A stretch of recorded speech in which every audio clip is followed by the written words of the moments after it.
Welcome back, everybody, to another episode of Understable Discourse, the go-to place for all the best content, news, and storylines in disc golf. We're here in a different place than normal. You can see behind me. I am at an Airbnb in Cuba, Illinois. We are here for Ledgestone, out here with a group of friends, having a good time. We had this beautiful lake house that we found a great deal on, and just enjoying ourselves. A couple of us have our spouses out here. My son's out here. We've got a dog. It's gonna be a good time. But I'm coming to you here with a bit of a shorter episode today. Gotta be a little quieter because we got some people sleeping in the house upstairs. So we're gonna talk a little bit about Turku, just kind of go over through how that went for the pros that were out there. Talk a little bit about Ledgestone, and wrap up a nice short episode for you today. So let's get into it. This past weekend we had the Turku Open, which is kind of the last event that we got from the European side of things, and we had some players linger around after the Worlds event, and that's very, very typical. That first tournament after Worlds, it's kind of like a bit of a weaker field. A lot of players took the time to come home and travel. You have some players who are off playing in the World Games, which shout out to Gannon Burr, Missy Gannon, taking down the gold medal in honor of the United States. Big win for the U.S. out there. And honestly, if you were able to check out the coverage, it was pretty decent. I think you still might be able to pull up the recordings of it. It's definitely worth a watch to kind of see disc golf on the world stage and see what may become of disc golf in the future, as maybe we push for its inclusion at the Olympic level. It'd be kind of cool to see. But this past weekend we had the Turku Open in Turku, Finland, and it was a pretty solid event. From a competitive standpoint, especially on the FPO side, it wasn't very surprising. We called out at the very beginning that this was going to be probably an event that Silva was best suited to win, with maybe Hannah pushing her from somewhere else. Hannah ended up getting very sick and had a DNF from the event, and over the course of the event, Silva kind of separated herself from the rest of the field. We had a really, really wonderful final round from Katie Alsalu, who was able to tie her at the end with a 600 par in her final round, sending them to a playoff. And on hole one of that playoff, Silva was able to keep it very, very safe and got the par, while Alsalu got the bogey or double bogey, giving a win to Silva. It's she's had numerous wins this year. First time major winner. I would say things are definitely looking up for Silva, and it feels like she is kind of stepping into the limelight. We're going to see if she can continue that going forward at any event she plays. But really, really great to see Silva playing that well. Over on the MPO side, we have a bit of a competition because we've got some decent players out there. Like we've got the Robinson brothers, you've got Calvin Heimberg, you've got Ezra Aderhold, Aaron Gossage, Ricky Wysocki. So a number of people out there doing their work.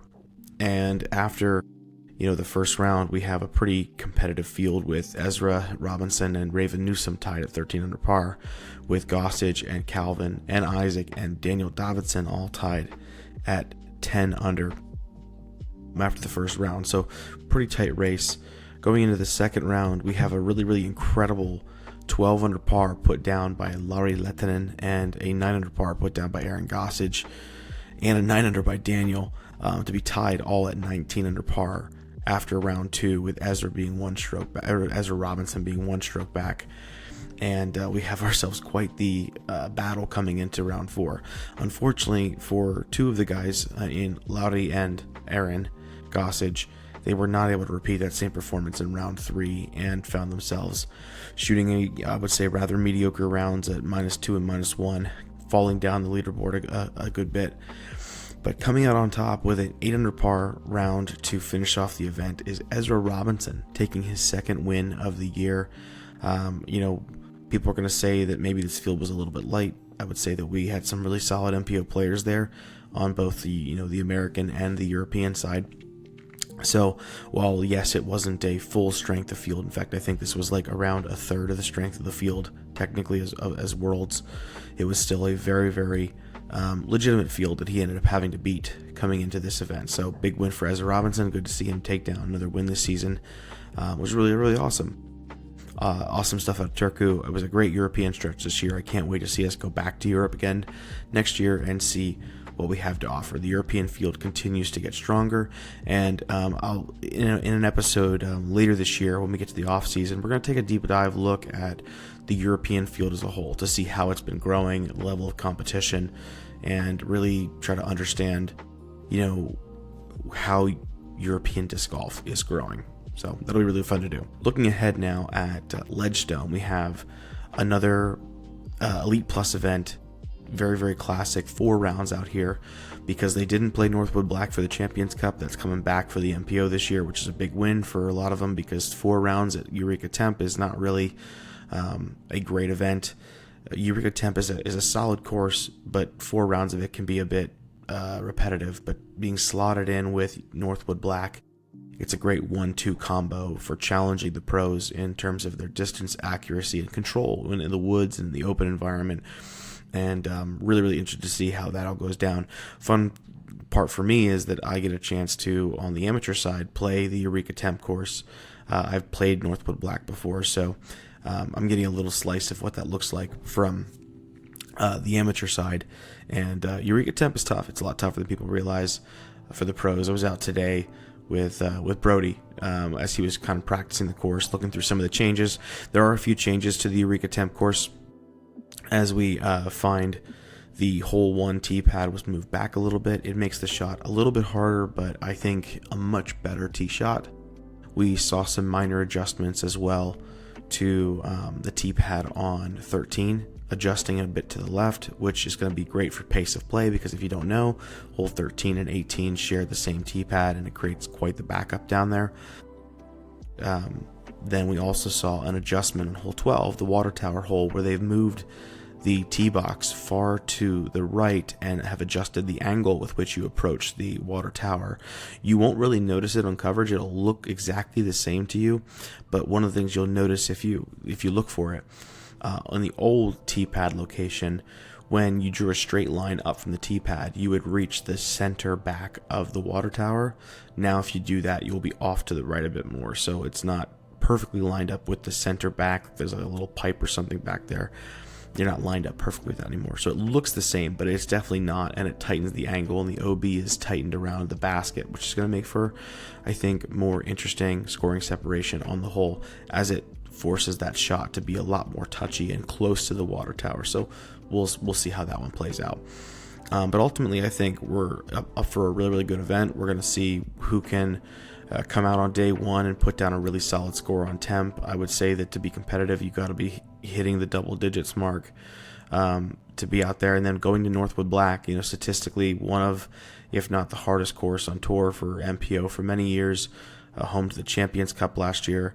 Now, I will say it is the traditional Northwood Black. It is not the combo Northwood Gold layout we saw at Champs Cup, so there's a few differences there. But Northwood Black alone still has a lot of teeth, and we're going to see how the pros handle that situation. And I think coming out of Northwood Black, so it's a gnat in here, coming out of Northwood Black with like a 5 or 6 under par, I think would be really competitive. So between 2 rounds at temp, I think you're going to have a couple 12 downs, so you got 24.